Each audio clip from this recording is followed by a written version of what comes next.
Hello, salut, hola, ni hao, salve, konnichiwa, guten tag. I could go on forever, but my accent would just keep getting worse. Hey, everybody, thanks for tuning in again. Or if it's your first time joining the scene, welcome. Here on the scene, that's CEENN, the Christine Wynn Network, I always try and highlight interesting people who are doing big things in their life. People who are making a difference, being the best at what they do, and paying it forward in some fashion. So, I am very happy to be able to welcome director Monte Light tonight as our guest onto the scene because I know he's super busy right now and in the middle of editing his latest psychological thriller, Blood Covered Chocolate, which I was honored to have been cast in. Monte, how are you?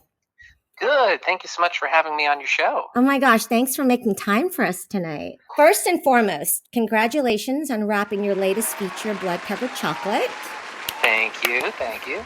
And we're definitely going to get into how the whole experience was for you. But the burning question I have right now is what did you do the next day after principal photography ended?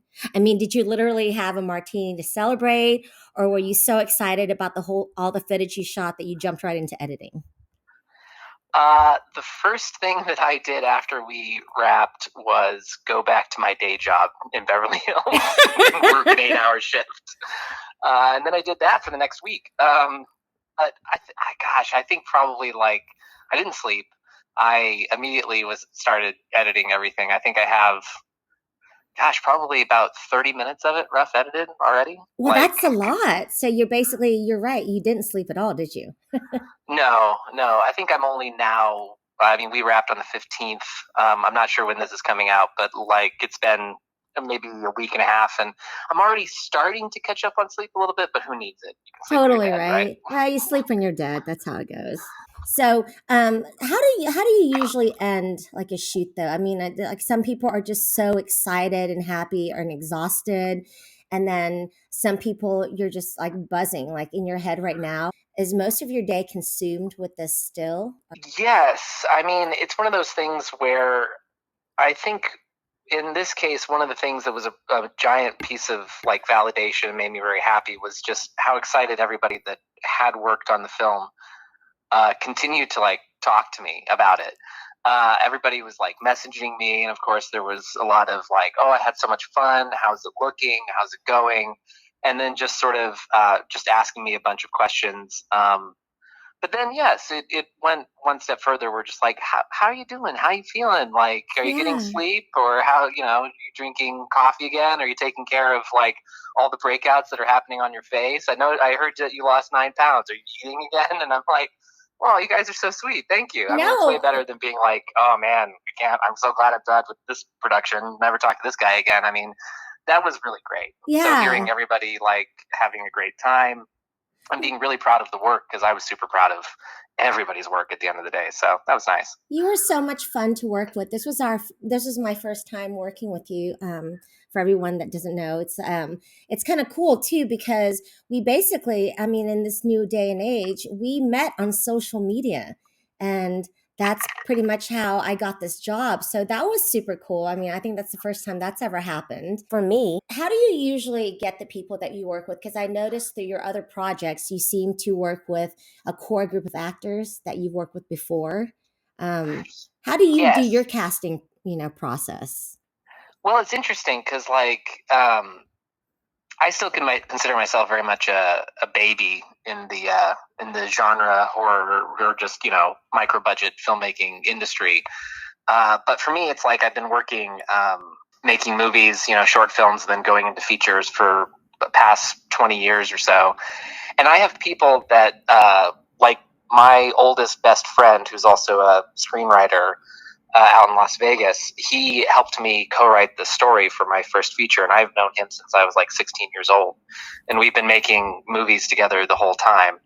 And so it's one of those things where they're more than just collaborators. They're my dearest friends. They're the first people I go to. Like I have a core group of people that I trust. Any script that I write, that it's like I'm going to send it to you guys first and get all of your feedback and all of your notes and really tell me like how bad it is or how good it is or how close it is or where it's at. I trust you. and then I Huh. won't show anybody else anything until it's like really, really ready to go. And then, I mean, in terms of the other people that I've worked with, I mean, like I said, like you mentioned, I have actors that I went to college with because I went to college at the University of Northern Colorado, Okay. where I was in the acting program, and I met a lot of amazing, talented actors who a lot of them moved out to LA, and I continued to stay in touch with them. And some of them, I mean, literally, I would just call them up as the years would go by and be like, "Hey, I'm making a short on these days," or can I send you the script? I'm working on this web series, or this, or that, or this feature. And they were always like, "Yeah, absolutely." I Just love some of the that. days, feed me. So, and then everybody else, yeah, it was kind of coming around through social media. I think one of the things that really helped me was a couple of years ago. The site no longer is around, but I actually worked as a professional horror movie reviewer Oh, on the other nice. side of it, very briefly. And so I had the opportunity to really see what was going on in that world that I wanted to break into more and more. And like the lead actress in my first film, I met her the same way I met you, where basically I saw her in a film that she made, an independent horror movie, and I was like, this actress is amazing. I think she would be great for this, this, and this. And I just reached out to her and asked her, basically. Right. So just a note to actors out there: check your social media messages, because I kid you not, I saw the message. You had left one, and then Frank had left one, and Frank Merle, he is one of the producers on the production side of this, right? Um, Yes. and I'd seen it a little bit late, so I was like, "Oh man, I'm still starting to get used to like all the different messaging systems." And I'm like, man, it's like, this is so cool. I hope that script's still around. I hope they're still interested. And luckily for me, you guys were just kind of starting to get things rolling for Blood Covered Chocolate. So I didn't miss the boat on that. But yeah, it's super cool, right? It's like this entertainment community of ours is very tight knit. And the great thing about it is when we call it family, it really is, because everyone's really willing to help each other out, from one Yes. project to another. Yes, absolutely. And I think it's one of those things that it's like when you come to the table with a project, really want to sell to these talented people who have some of them been in the industry for, I mean, you met them on set, but like for decades and decades working on every kind of film under the sun. And for me, I always think to myself, it's like, don't waste their time and give them something that they can be proud of at the end of the day. And that was my goal, and that's always been my goal. And I think that is what works out best because it's one of those things that it's like there are tons and tons of films out there beyond just the big Hollywood mainstream, and there are tons and tons of incredibly talented people who have worked in things, everything from like doing character roles in certain projects or on television, or independent films where they might have more lead roles or even supporting roles. And they, I think, are always interested in working with a project that's exciting. And if you're passionate about it, you just have to find a way to translate that passion to them. It's so true. And I really saw that when I was on set with you, because you really took time with each of us. And I think I told that on the very first day we started shooting. You were so about getting every scene just perfect. It's like an actor can come in, like I would come in interpreting in one way, and then you would say, okay, and this is how I saw it as well. You really worked on the directing part of it, which is really nice. Like you can't not imagine how much an actor appreciates that. When you give us direction, it means so much, and not just like a normal like direction, but just because you're the writer as well. Like, I notice a lot of directors also write a lot of the projects they direct on, and so exactly the feeling that you are going for. And it helps an actor a lot when you're able to convey that feeling and have that much passion behind how you want us to convey it.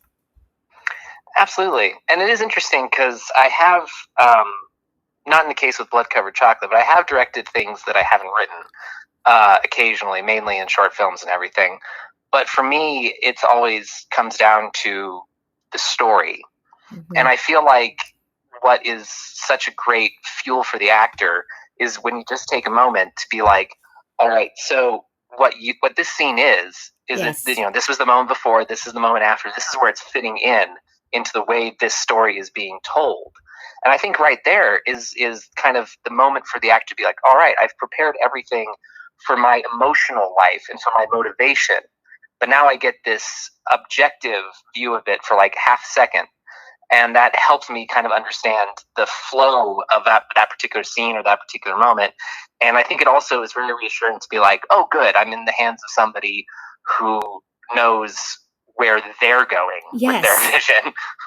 Yes, I mean that's so important, and I think sometimes too. I mean, our days were long. I mean, I'm not going to kid you. I mean, 12-hour days sometimes, but it when you do a 12-hour day, when everything runs so smoothly, because you get where it's like you said, you give us a really good road path.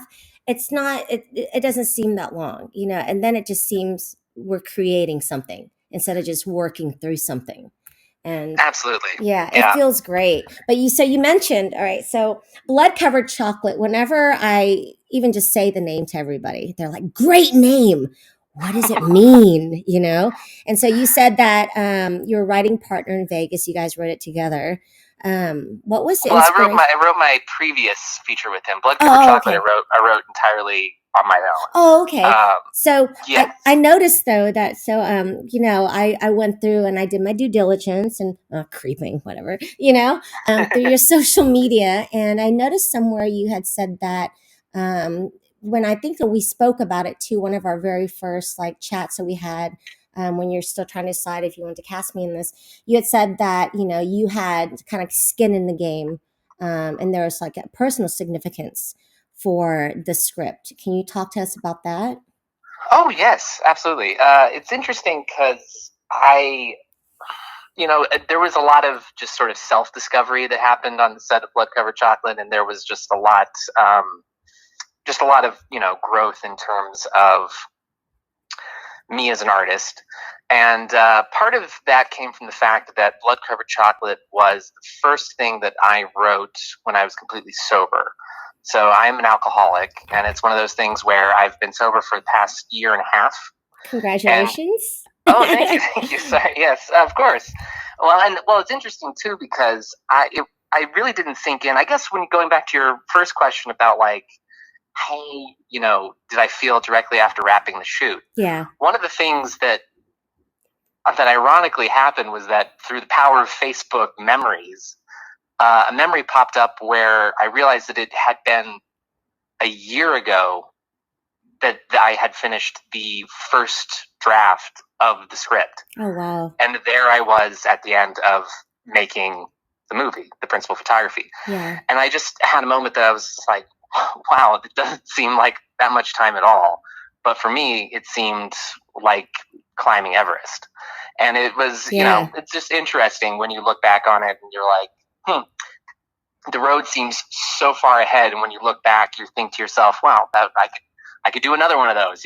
Yes. It's and the thing is, it brings me to another point. Okay, so you had before this, you had done another feature called Space, and you released that this month last year. And so you're on a bit of like a momentum kind of thing right now. I mean, that's pretty cool. I mean, is this what you're kind of priming American Courtyard Productions to be? Are you, seeing yourself as like pumping some features out, like a feature factory? Because you're in a good role right now. Uh, yes, I mean, I would absolutely love that. It would be one of those things where, in terms of raising my game to the next level, I have tons of scripts, I have tons of ideas, and very much excited to keep making them. It's interesting how things work out because Space did come out, yes, 1 year ago this month, but Space was filmed in 2018. Okay. And so it was a matter of having to basically go through that first journey of, all right, I'm the first time feature filmmaker, I have my first movie here, I'm editing it all by myself, it's looking great, we're doing this, now I gotta go out and get a distributor, I have no idea what that is and how Yeah, that yeah. works. It's like that was a whole other ballpark that I was playing it. And so it's amazing that once you've done that, Hmm. you just know exactly what the writing on the wall is. And it's like, Yeah. okay, now I feel much more confident about like this is the niche that it'll go into. This is what I would want the next time around. And it's incredible how like suddenly you kind of have this machine that starts pumping on all cylinders, and that is where I want to be. I mean, one of the people that I admire so much just for his level of production over all of the years was somebody like Roger Corman. Right. I mean, for better or for worse, that man was a machine for decades. Very prolific filmmaker. Mm-hmm. Absolutely. So, and he knew how to get things done, and that is where I want to be. It's like I want to be somebody who can make a great piece of art that everybody can be proud of, and also make it in the genre and genres that I'm proud of, but also be efficient and be productive. I have a very like go kind of personality. If I'm not doing something, then I feel useless. Yeah. No, I feel that, and I get it from the energy you have too on set. And I always say that, like on a set, it trickles down. From the director to everybody, from the director to the crew, the actors, and if you're motivated, everything just works much easier for everybody else too. And I think it also happens because you pick a really good group of people to work with. Like I was just all the actors were amazing, they're seasoned, and your production side was fantastic. They were efficient, they're so talented, and I saw that too in Space because that was beautifully shot. And yes, I mean it was the exact same cinematographer. That was I knew it. I knew it. Boon. It was gorgeous the way it was shot, and also the kinds of shots that were done. And so, is that your niche? Because, like, even on ours, I think so many times I said to you after you'd show us, a shot we just did or like a daily, I would just be like, "Wow, that is so cool! I had no idea you guys were doing that." Or that's what you guys were doing behind the camera. Is that your, like you and Neil Tyler, that was our DP. Is that kind of like your calling card, like the whole cinematography of it, use of space and light, camera angles? I would say so. I mean, for me, it's one of those things where as a filmmaker and with the films that I grew up being inspired by and falling in love with, the ones that I loved the most always had a visual uniqueness to them. And then on the opposite end, I also have always really, really loved talkie films. Like one of my favorite writers of all time is David Mamet. One of my other favorite writers of all time is Lee Brackett. And it's like you watch any of those films and you probably that they've written, you experience maybe some of the best dialogue writing in the history of film. And so for me, it's one of those things where like I just love the aesthetic of both words, music, and visuals all coming together into the medium of film. To me, that's what makes film unique. Is that kind of idea that when everything's syncing, that it all creates a very specific feeling, that a very specific psychology for the audience. And so, yes, I think that's one of those things that it's like, especially going from various influences on me and everything and all the filmmakers that I love, and like always deciding beforehand, to me, I'm like, what is going to be the visual stylistic approach that's going to serve the specific story of this piece? And so like with the case of Space, obviously you saw it was found footage, and it was a very specific like approach to the found footage because it all takes place basically on closed circuit televisions on a spaceship in the future. And so it's like, wow, we're going to have lockdown cameras in very limited sets where it's like I mean, you've seen it in the laboratory set in that film. There are 3 angles basically through the entire film of that set. And so that was the challenge where it's like, how do you block that? How do you make it engaging? Right. Right. And so then with this, it's like with the black and white and everything, it's like, okay, a lot of it's going to take place in an apartment, but I want it to always feel for the audience epic, interesting, stylistic, expressionistic. I kept thinking of movies like Repulsion or the Japanese film Black Cat, which is an excellent movie, and how, you have the opportunity, since I wasn't giving myself the parameters of a locked down static camera, to throw in all the bags of tricks I and love that put you it in did a that. Yeah. continuous shot. Like that was awesome when you showed us, what you did with the continuous shot. Can you explain to people like how that worked for you if people don't understand what it is? Oh yes, of course. So a continuous shot is basically, I mean, a really great example in the mainstream in the last couple of years would be 1917, Birdman.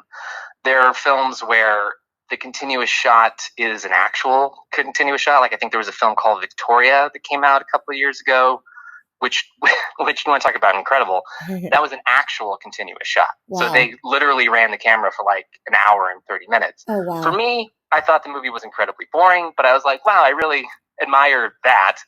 But like for most films and most filmmakers that use the continuous shot technique, they hide cuts in it. But they do it in such a way where it's either seamless Mm-hmm. or it's covered by a piece of action or blocking, or it's kind of used like a dance. The classic examples being Rope, Alfred Hitchcock's Rope, and the opening of Touch of Evil from Orson Welles. So for me, I think there's like, I think I counted it at one point. There's 11 cuts that are in the continuous shot that's in Blood Covered Chocolate. You There really might could be not more. tell anything. It's like that's why it was really super cool to watch it because you had to Right. point out the certain places too where the cuts were made. Right. And that's the thing is we shot that over 2 days. Neil and I planned that. We literally would have meetings. I think we had like 3 meetings where he would come over to the apartment and we would just talk through the continuous shot. I literally talked through that scene more than any other scene in the movie. And it lasts for like 10 minutes.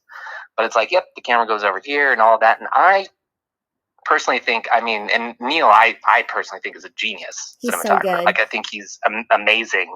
The amount that, like, his ingenuity, the stuff that he did with, I mean, himself. I mean, you obviously were there. It was an Yeah. incredibly stripped down crew, I thought it but was so it's cool too that you gave him that leeway. Like if he needed more time to set something up or if he had an idea, you gave him that time. Even for like an indie budget where sometimes people rush through things because you're limited on a lot of things. You gave him always that time to create that special shot that he wanted or to do it perfectly. It's like one more. Okay, let me take one more passive. Cool. We don't have to move on. And I think we all appreciated that too because at the end, we always got that great shot. yeah, exactly. Well, and that's the thing is that since we had worked together before, I mean, Blood Covered Chocolate, I think, was the third time that we've worked together. We made a short together, and then we made my first feature. And by that point, I had also helped him produce his first feature that's going to be coming out in the next year or so. It's called Driftwood. It's an amazing movie. He just locked the rough cut on it. So that's him, being the director on that film. And of course, he was his own cinematographer Yeah. because he's talented enough to do that. So it's one of those things that I was there every single day for making of his film. And, it was the same sort of level movie. And we shot that in summer last year. Mm-hmm. And by that point, when we were coming in with Blood Covered Chocolate, I felt like we were basically psychically linked. That's what I was about to say. I feel like you guys were just like, you're pretty much connected at this point, like right. creatively and then time wise. At one point, you saw each other more than you saw anyone else, probably.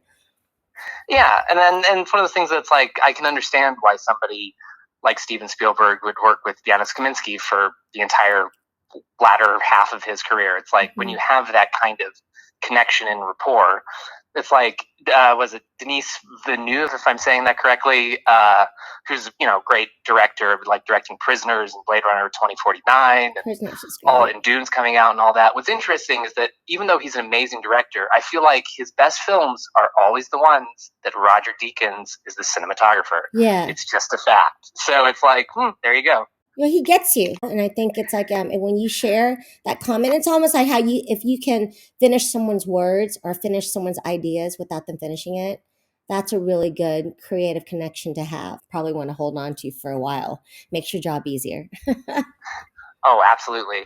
And it's interesting because I obviously before I met Neil and everything I've acted as my own cinematographer in films back in the day, and I've worked with various other people. And there was a wonderful lady who was the cinematographer on my short film Look and See, where I was going like full giallo, big primary colors and everything.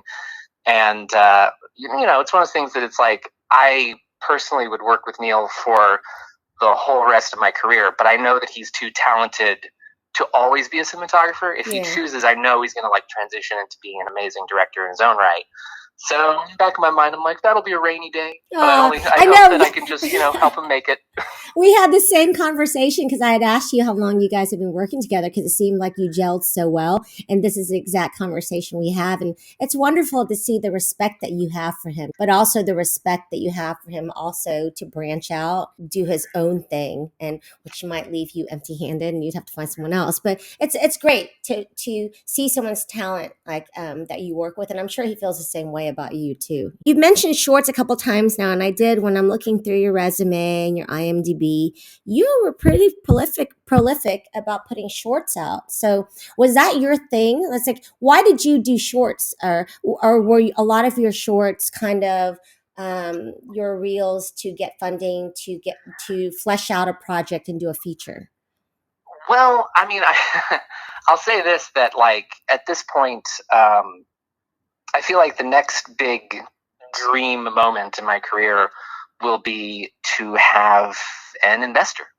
Because at this point, American Courtyard Production, I am my own investor. Yeah. And so for me, it was always a matter of making the kind of films that I could afford to make, and not just financially, but also a matter of like who I knew, who was willing to take this journey with me, what I could achieve within my means, how much I'd have to like run away from the cops because I'm shooting guerrilla style or whatever. It was just like, It was that opportunity.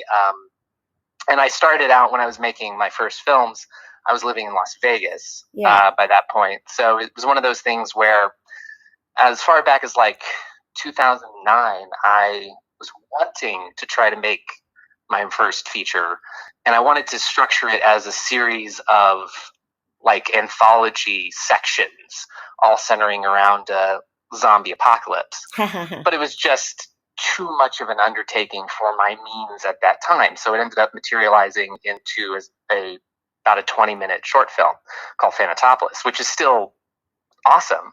And it's made of like 3 segments, and it was one of the short films that I feel like was that other stage of growth for me.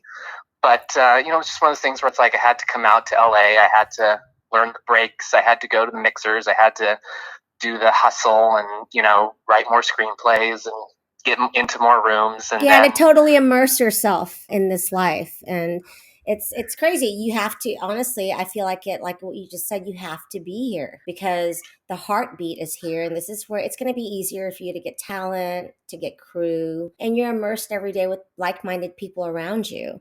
But I totally fast-tracked your career up to this point to some of these highlights. Why don't you start talking more about how you started? Because as I was stalking your social medias, I saw that you were in summer stock and that you started as an actor as well. Yes. Well, the first time that I was ever on a film set of any kind, I was 5 years old. Oh, wow. I actually started.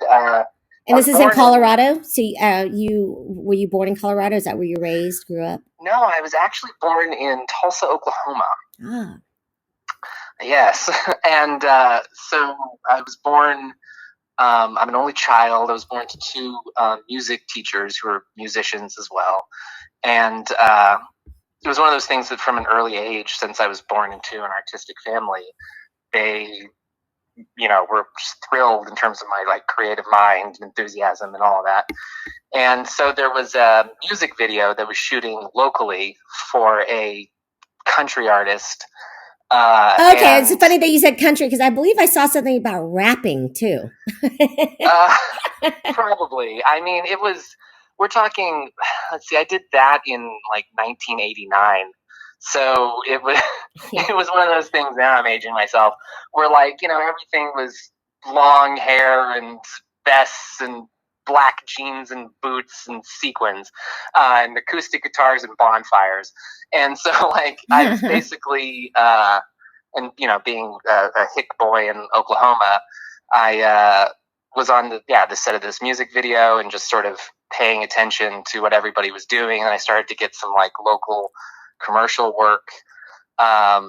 So it was one of those things where I like to feel sometimes that I was literally born to make movies. Like it started like so early where I fell in love with all of that. Yeah. And in terms of acting, it was one of those things where I, uh, when I was 16 or like right before I moved to Las Vegas, my parents moved to Las Vegas, I was being in some local theater there in Oklahoma.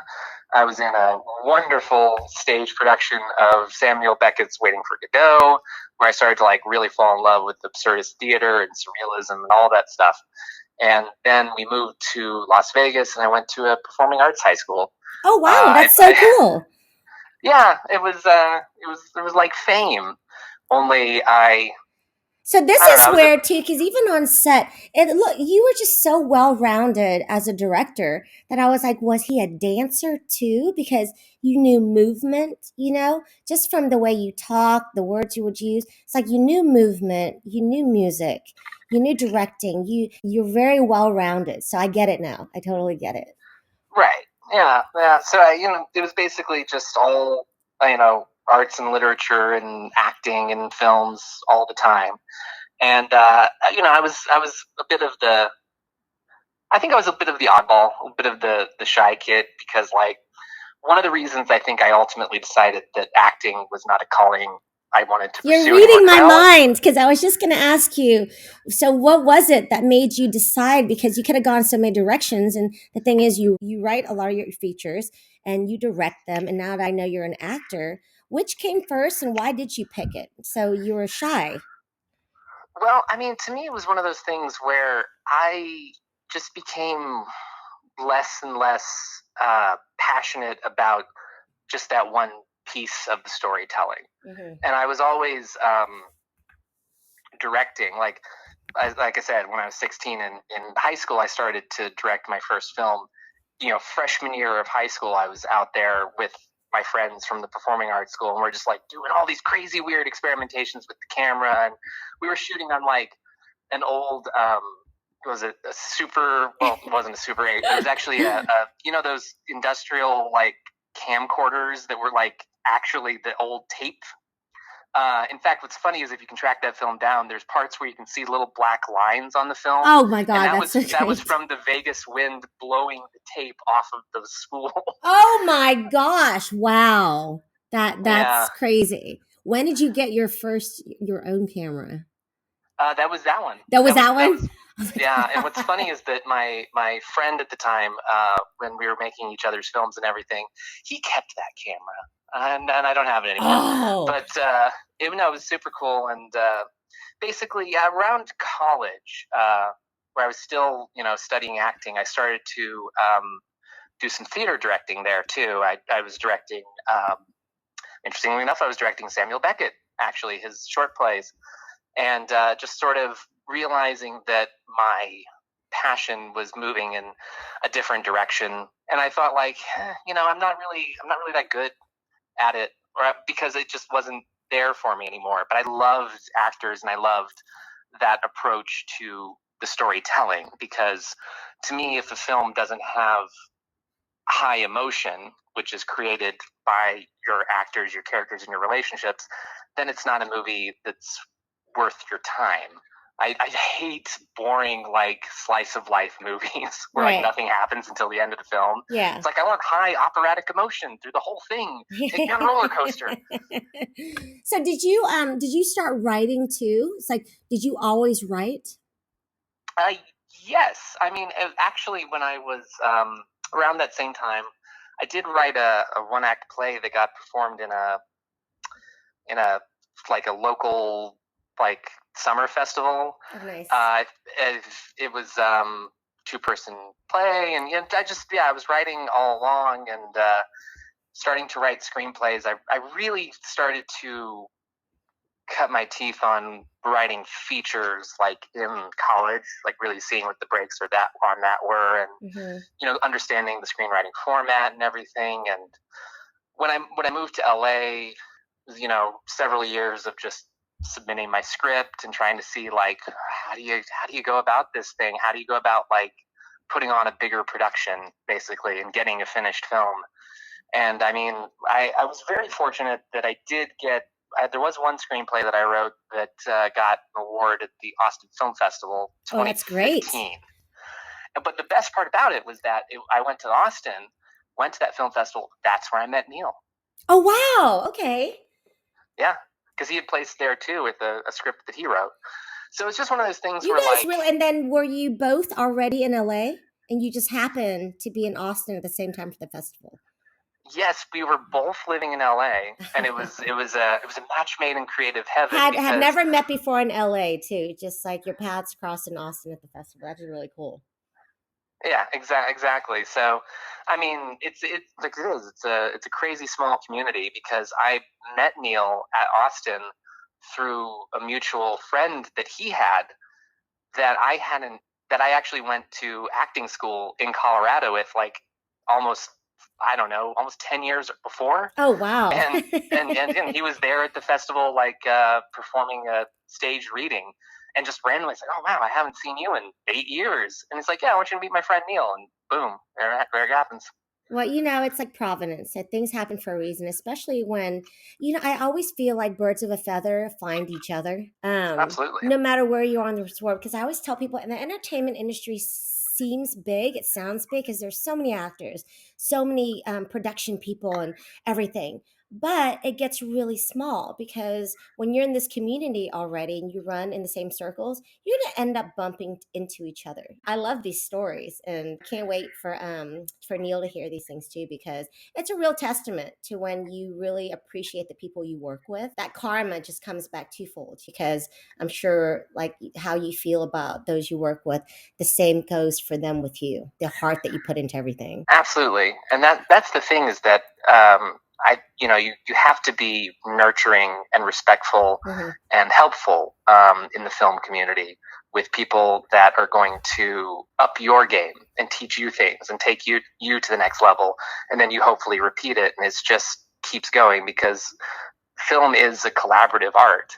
It's like, if you're not willing to make those relationships and nurture them and learn from them and use that towards your vision, then go be a painter. Yeah, totally. Well, you speak of nurturing too. I was fortunate enough to meet your wife, who's also a producer, one of the executive producers on Blood Covered Chocolate, and it's very cool that you're able to work together. Now, was this her choice to do this journey with you, or was it just all in the family and Well, she was a it's part of it, interesting. whether she wanted to be or not? Well, it's interesting because we first met at acting school. Okay. She actually is a trained actress as well. I met her my sophomore year of college and asked her out, and she Mm-hmm. said no. Which, good for her, because I was that big, like, Because you guys red do, letter it's jacket. really sweet. Like, as I was stalking your social medias, I was like, they have known each other for a really long. It's like high school sweethearts, and I thought that's really beautiful. Well, thank you. And she's Yeah, taken this journey with you, and it's awesome. Is it hard sometimes though? Because I mean, one actor in the house, or one person creative in the house is one thing, but the fact that she's also a seasoned actress, I mean, is it just are you well, just killing each other sometimes? no, I mean, for her, it was a matter of she gave up the entertainment business. She also just didn't have any more passion and drive to be an actor. But she knew right from the get go. Once again, it's like, since I was pretty much born on a film set, it's like she knew when she was dating me that all I will ever talk about is films and how much I want to make films and the kinds of films and all of that.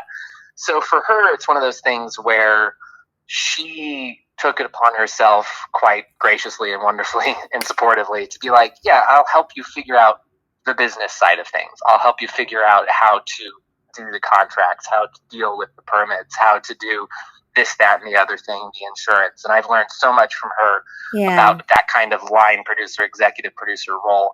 It's not something that's necessarily her driving passion. She's a very, very happy dog trainer now, working in Santa Monica and Beverly Hills.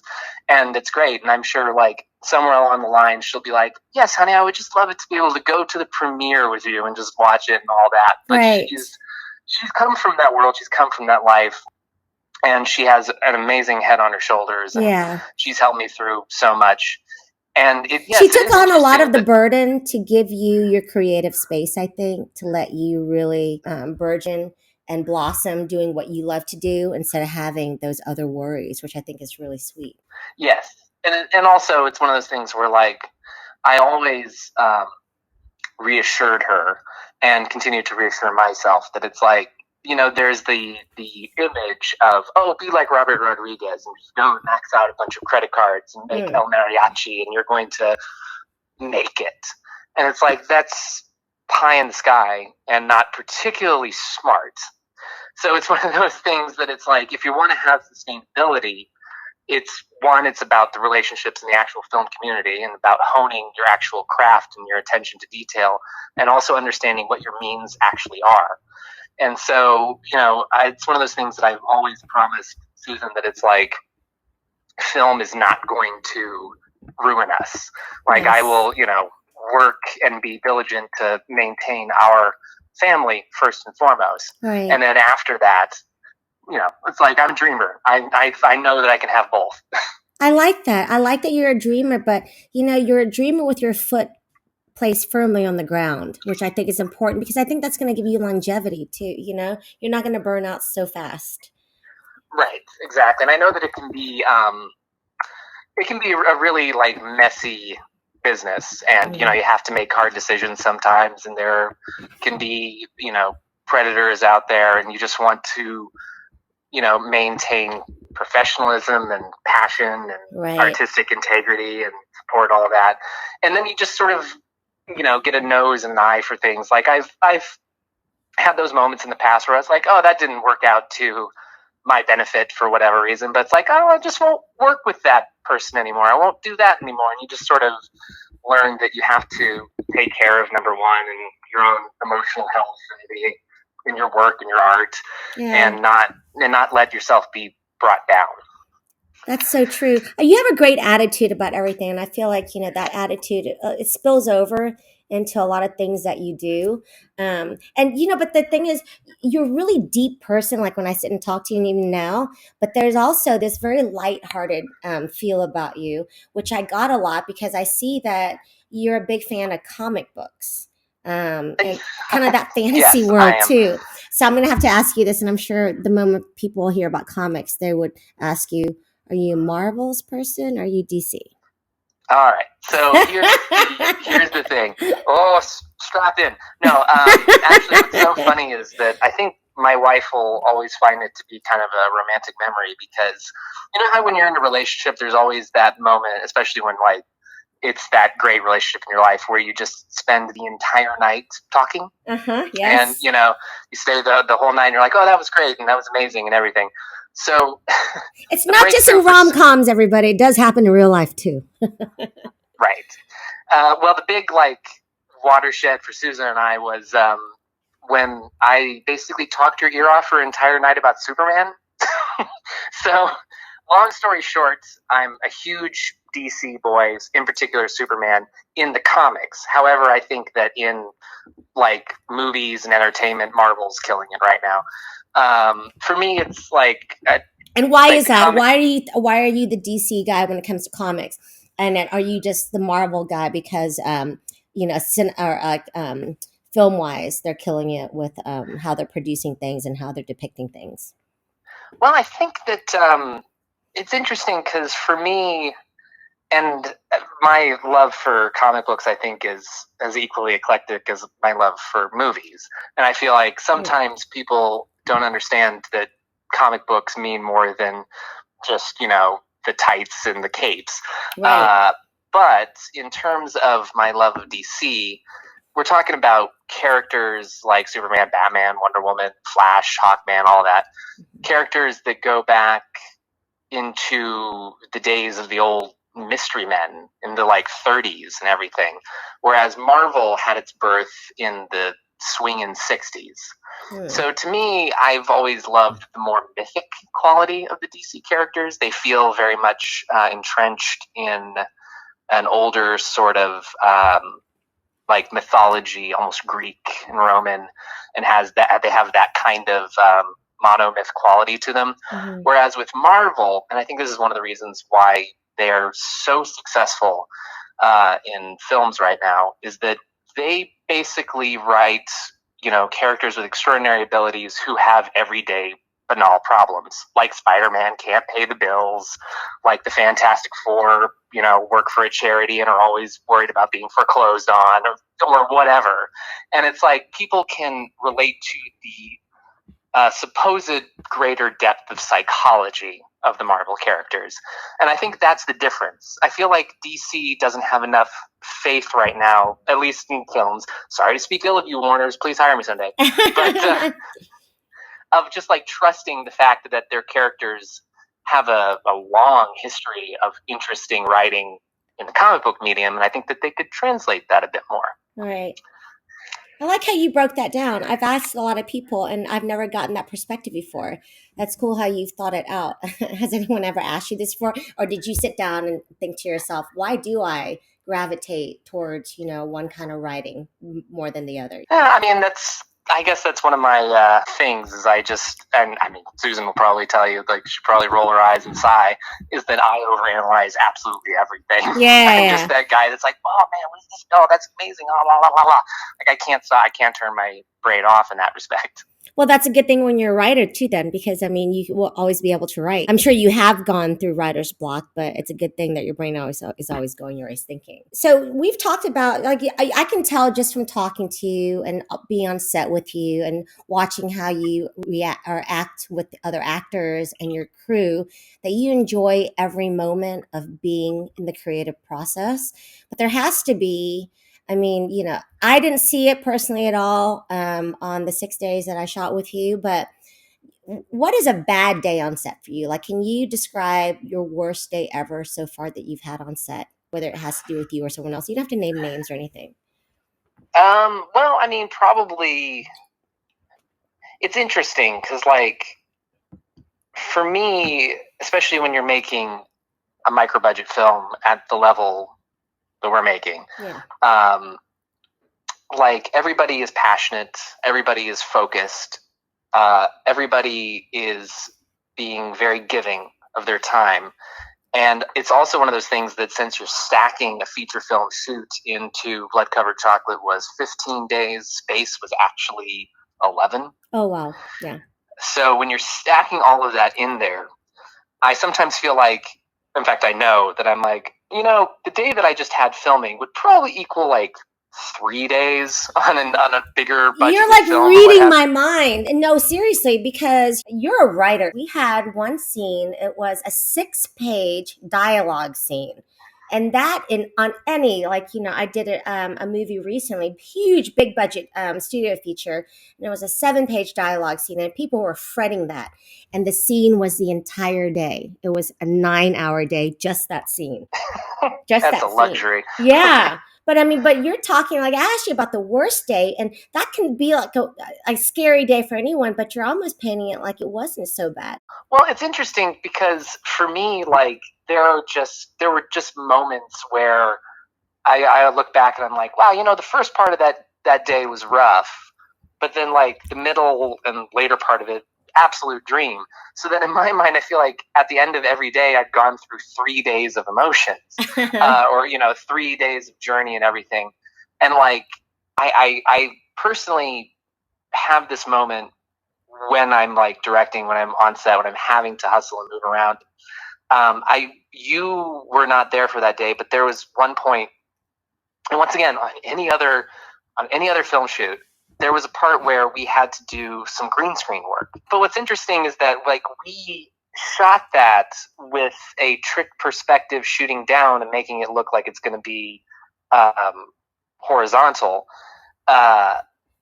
We shot that in the same apartment where we shot everything else, and, like, we had blood, we had all of that, and, like, that shot would have been dedicated a whole day by a completely different department, and there we were just shooting it as one of 5 pages worth of shot list storyboards. Mm-hmm. And what I remember thinking is, what's interesting is that actress completed her effect shot, and we just had to get her up and clean her off and take the suit off and clean the whole area. And it's like, okay, so you have to go do a whole other scene now. Yeah. And it's just like, that's just what the demand was. So for me, it's like the lowest point to me, I mean, Blood Covered Chocolate had its challenges. There were some recastings that had to happen because of various things. I mean, I actually had to do a recasting on space because once again, when you're operating on this level, I mean, sometimes things come up. Actors have to take other jobs. It's just Yeah. the way it is. Well, you're very gracious to see it that way. I think that's very gracious of you because it's very difficult having to make certain decisions, whether you're an actor or a producer or a director, because your decision affects not just you, but it affects the whole crew, and the whole production behind it. So I think it's very gracious of you Right. to see And things I like mean, that. yes. And obviously in the case of Blood Covered Chocolate, uh, you never met the other person, but in that case, the lead of the movie had to be recast Yeah. 6 days before we made the I film. know. I remember seeing that, and I'd asked you about it, and you're just, and I know I've been in that situation before, and it's just a choice that you make because personally, for your career or financial purposes or whatever. And I get it, and it's wonderful that you handled it with a lot of grace, and that was really cool. And the good thing about it too is you found an amazing actor, our friend Michael Klug, and he was really awesome Thank to you. work with. He was in your other feature as well, and he really appreciated that the chance to get to play this character because it was a Yeah, I mean, very juicy role. It was really good it for him. exactly. I mean, it was one of those things where basically, yeah, 6 days before we're ready to roll cameras, it's like, here you go, man. Would you be interested in being in a feature film where you have something to do on literally every single page? Right. Would you go for it? And for him, it's like the way I like to look at it is that when he came onto that production, it made the movie. Yeah. Like before, I was not even expecting how much it would. Like to me, he and in front of the camera and Neil behind the camera through the whole process helped me basically direct the entire momentum of the movie. Yeah. Like he gave He brought a lot to the force to it. table. He brought a lot to the table, and it was such a joy to work opposite him. He really did. It was very easy to work with him. And your Um, guys' chemistry was just off the hook. yeah. Like I mean, I've been obviously starting to edit that, and the romance between the two of you in the movie is the heart of the film. And that was one of those things where I'm like, oh man, this has to work. And obviously, I expressed that to you guys, where it's just like, let's find all these moments to like make this connection, and it was all there. And yeah, I mean, one of the most amazing things to do as a director for me is when you're in the editing process and you start discovering all these little things that you didn't even see on your monitor the day of. Yeah. Like just little decisions that the actors are making. You're like, wow, this is so good. This is Yeah. amazing. The little thing behind the eyes, like Ellen Udy in she, has a part in the continuous shot scene. And it's like, I was so Yes. focused on shooting the choreography of all of that camera movement that it really wasn't until editing that I got to see how many interesting choices she was making just in her face, just visually. I was like, oh, wow, awesome. Because there I was being like concerned about the lighting, concerned about where the camera was going, everybody's hitting the marks. Like for that continuous shot, the first part of it, Michael had like 7 marks that Yeah. he had to hit. She had, I think, like 5, and we couldn't cut. Like, we hadn't reached a cut point. So it's like, you guys just got to do it. And they did in spades. I'm so happy for you. Sitting here, like talking with you, it's like I asked you about your worst moment, but and your worst moments are very valid points. That these are things that would have people pulling their hair out. And it's not like you sugarcoat everything, but it's kind of like you're seriously the glasses half full kind of person. It's like you see something that can be a potential problem and you just work through it. It's like how do you eat a cow? It's one bite at a time. Exactly. And that's why, like, nowadays, I feel like I really look up to those filmmakers like a Jim Wynorski or Fred Olen Ray or Len Kabaczynski out in Erie, Pennsylvania, making his films because it's like they keep doing it. for years. Because they love it. And that's the one thing that I see common amongst all of you. And it's wonderful that you give credit to people that you look up to in the industry, maybe some people that you hope to emulate, but you show the same passion for what you do. And they have longevity. And I have a feeling that you're going to have longevity too, as long as you keep on, showing this passion. And you don't seem to me that you're going to get jaded anytime soon, which is really cool. No, Yeah. not at Because all. I it's mean, and why, that's why, like, yeah, it's so like hilarious to me. I mean, we might have talked about this a little bit, but I guess since it's coming up and now's the season for it or whatever, but like film award shows in general, like the Mhm. Oscars, Golden Globes, and all that. You know how I just hate them Yeah, we as talked like an about that on institution, set. because it's interesting to me that it's like I don't like art being compared like it's a sports game. Yeah. One and two, I just find it so like destructive or at least sad Hmm. when like really amazing talented directors start like bickering about little things like whether or not a Marvel movie is cinema or whether or not this or whatever. And it's just like, I hope, and obviously those are the big wigs, the Scorseses and all of that I Yeah. of course respect their achievements and everything, and they taught me film. But it's like, why do you guys want to pigeonhole an art form that the beauty of it is how it keeps reinventing itself over decades, over hundreds of years, like Yeah. 100 some years? It's like, why do you? And that's the other thing. It's like why I chose horror. Hmm. It's like horror is the oldest genre there is. Horror and sci-fi and the western. And it's like these genres have a long history of telling so many different kinds of stories for so many different kinds of audiences. Hmm. And why why limit yourself? Why say like this is can only be defined as this one thing? It's like I just love it all. It's like love everything from a John Waters film to a big 8 hour documentary about a three-wheeled car. Like it's all interesting. Yeah. No, I mean, it shows how you talk about it too. There's a genuine love in it. And I'm sure, like, even when you do your first big budget, but you're still going to have that wide eyed love for the craft that you're doing. Okay, so now that we've gone through how you started in the industry, basically born, you're a natural at this. You started at 5 and your loves and likes about it. Let's talk more about you as Monte. First of all, what is Monte short for? I've always wondered this. Oh, Monty is I think short I for. saw it somewhere on your social media, but I forgot because it wasn't what I thought it would be. No, it's not. I mean, everybody like usually what I get is the Monty Hall, let's make a deal, Mm. or Montgomery or Monte Carlo, but it's short for Montfort. Okay, that's MON. what. Okay, so, okay, Yeah, yes, that's what. Because Montgomery is what I thought maybe it was for, and then that's right. Okay, and that's why I was like, oh, I would never have guessed that. yeah. It's a old Scottish English name. It's an old family name. It means mountain crosser. Ah, Uh, yeah. So I was named after my, I think, great uncle on my dad's side.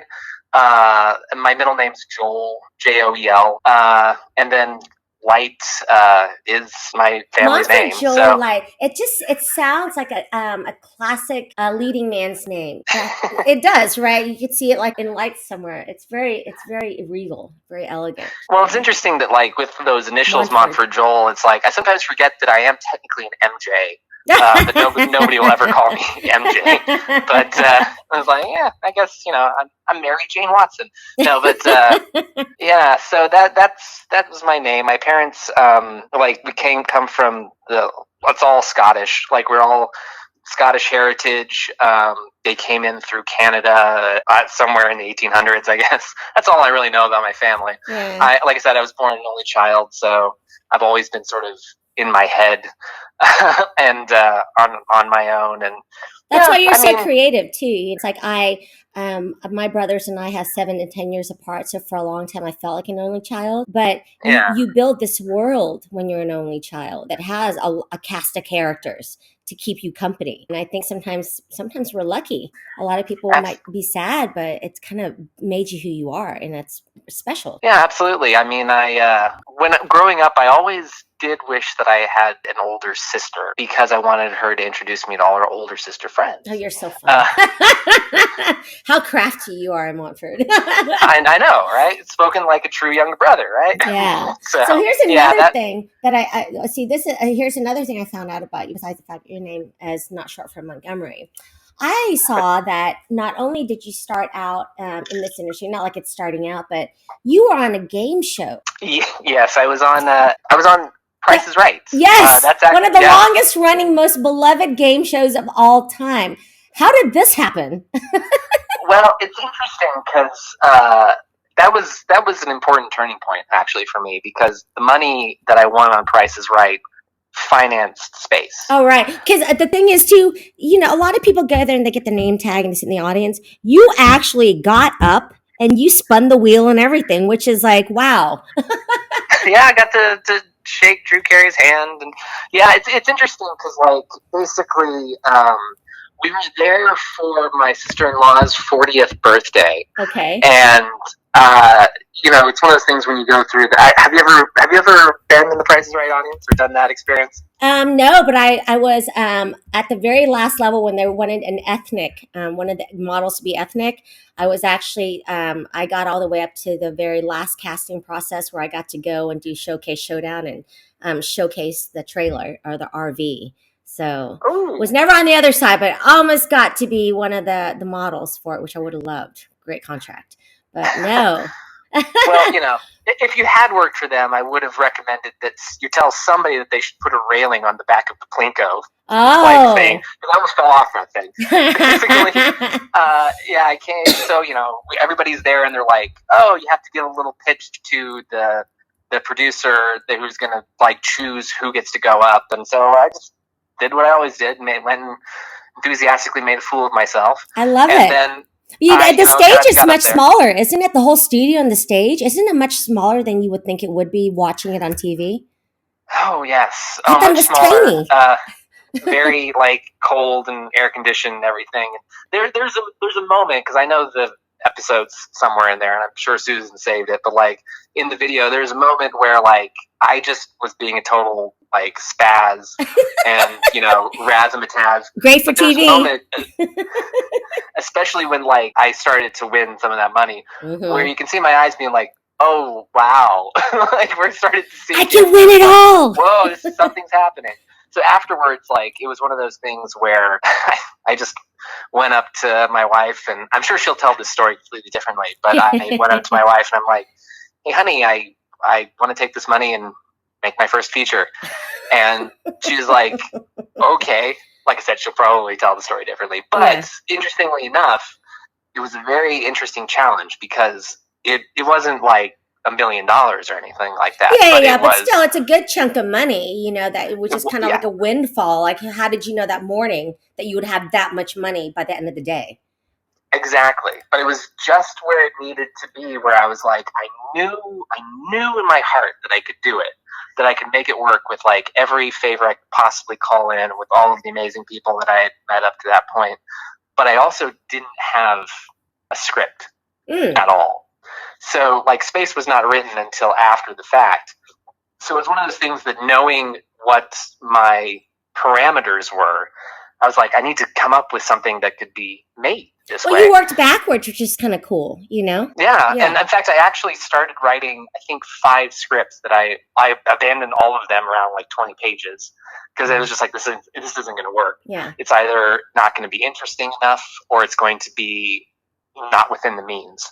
And so eventually I just came around to, and once again, Susan would probably tell the story differently, but I do remember that moment where I was like, so, hey, honey, I'm going to make a found footage film. Those are, because I was a horror film reviewer at that point. I was like, I'd seen a lot of found footage films. Yeah. And so I knew that they could be made for lower budgets. However, I also knew that one of the problems, I think, in the found footage genre is that a lot of those films can seem very samey.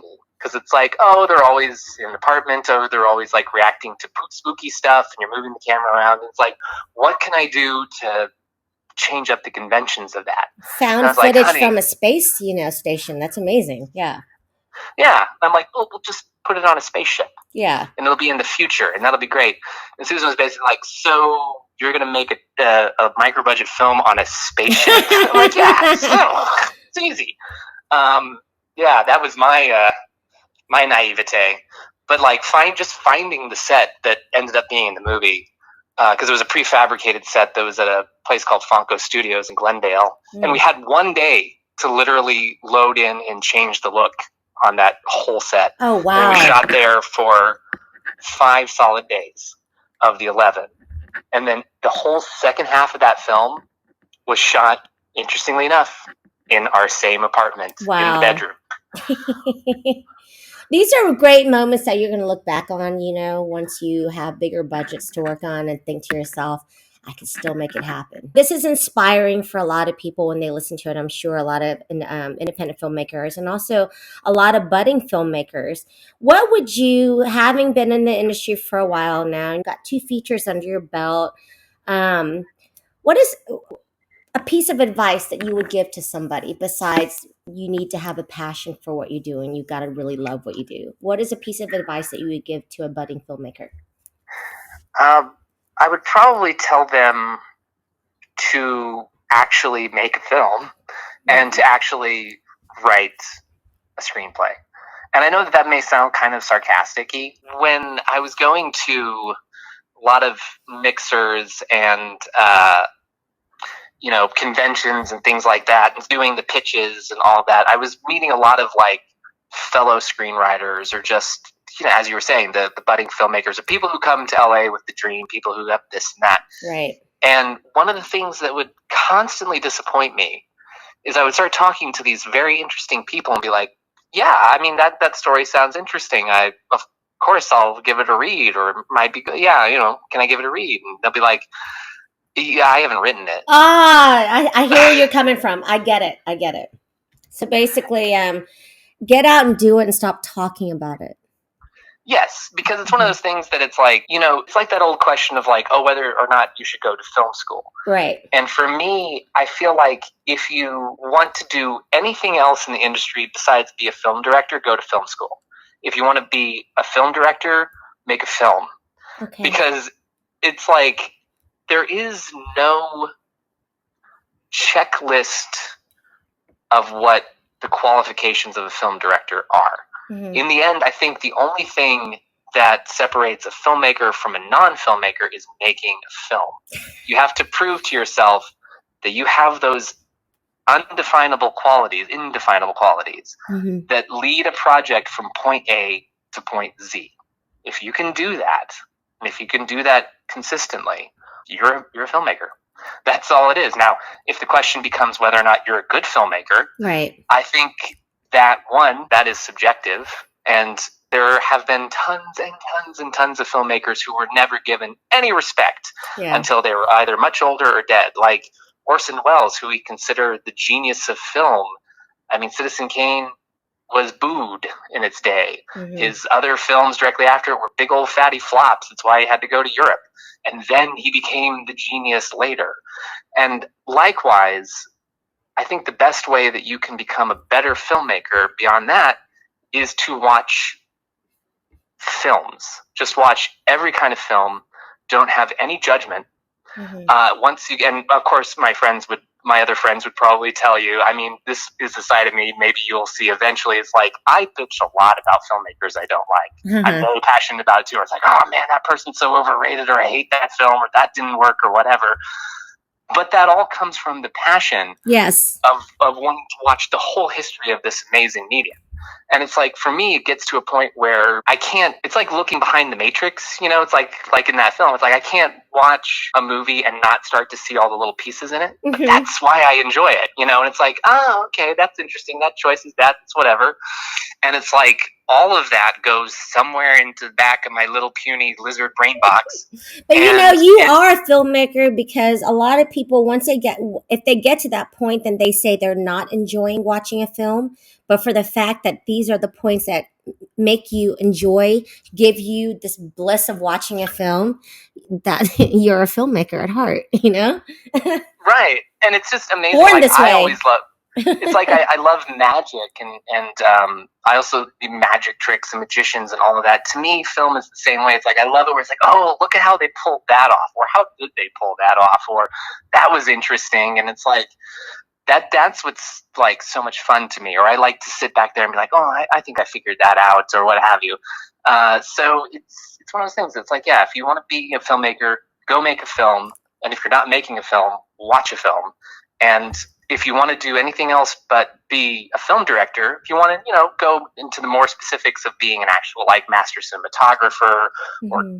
gaffer, editor, or what have you, then definitely take some classes. But like a director just has to eat, live, and breathe film. Mm-hmm. I think that this is some really good advice. Like this is real life sage advice for the fact that you lived through it and you're living through it now, and you're not starting because you started ages ago, but you're starting to come into your own now. And I think it's really wise, realistic advice, what you just told everybody. And I'm really excited for you to finish Blood Covered Chocolate. No pressure, but